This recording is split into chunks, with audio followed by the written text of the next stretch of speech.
Hello guys, welcome back to yet another video. So OnePlus have finally started preparing OnePlus 11 series for OxygenOS 15. They have recently rolled out a new update which gives us information that OxygenOS 15 recruitment is around the corner. So we'll talk about the update and what changes OnePlus have done. Along with that, let me also show you when OnePlus 11 series will be getting update. So starting from December, you guys will see rollout of OxygenOS 15 for OnePlus 11 series. Anytime soon, OnePlus will be starting the registration of OxygenOS 15.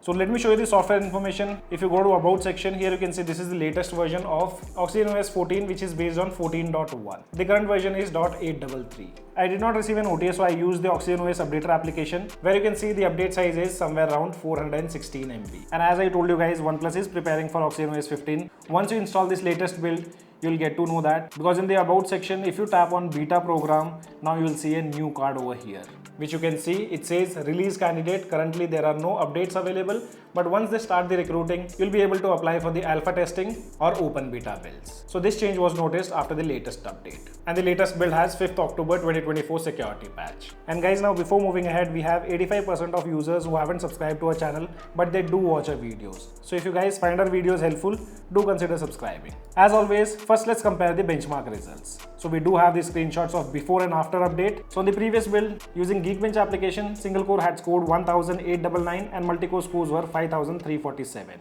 On this latest build, there are slight improvements in the single core and multi-core. With the Antutu benchmark testing, previously scores were 15,84,904, and on this latest build, it is 15,67,337, which are slightly lower compared to the previous build. Using CPU throttling test, you can see previously CPU had throttled 56% and the average gips was 3079.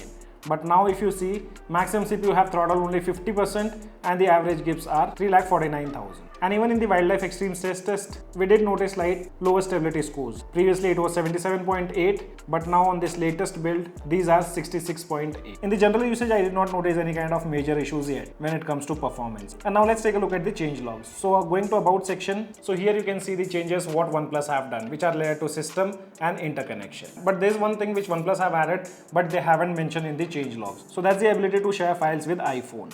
Under connection and sharing, now we have a new feature called OnePlus Share. Basically, it lets you share files quickly with iPhones too. So this is one thing which they haven't mentioned in the changelogs but have been added. After that, if you see the changelog which says added a module to Trinity Engine to optimize apps after system update, speeding up apps launches and reduce power consumption. We can't say anything about power consumption right now, but many users are there who notice a new application being installed after this latest update. So if you go to app management, tapping on show system, and this is the app which is being installed after this update, which is App Booster. So basically it's related to Trinity Engine and it optimizes apps after the updates, which is being mentioned in the change logs. And one of the user named Tushar on Twitter, soon after the first boot, he saw a pop-up of app optimization. And here the device will take some time depending on the applications you have installed, and it will optimize all the applications, which will speed up the app launch speed, and it will also reduce the power consumption. On my device, I did not get any kind of pop-up after this update, but users have reported this thing. And later on, related to interconnection, they have fixed an issue that may prevent the screen from turning off while casting. I've never seen this issue related to casting screen. For me, it used to work before also and even after the update. And then they say they have fixed an issue that may prevent your watch from displaying incoming call notification. I personally don't have the watch, so I can't say much about it. So guys, these are the changes what OnePlus have done with this latest update. There's nothing much to talk about, but if you guys have any kind of questions, drop them in the comment section below. This is your friend Ashok signing out. See you guys in the next video.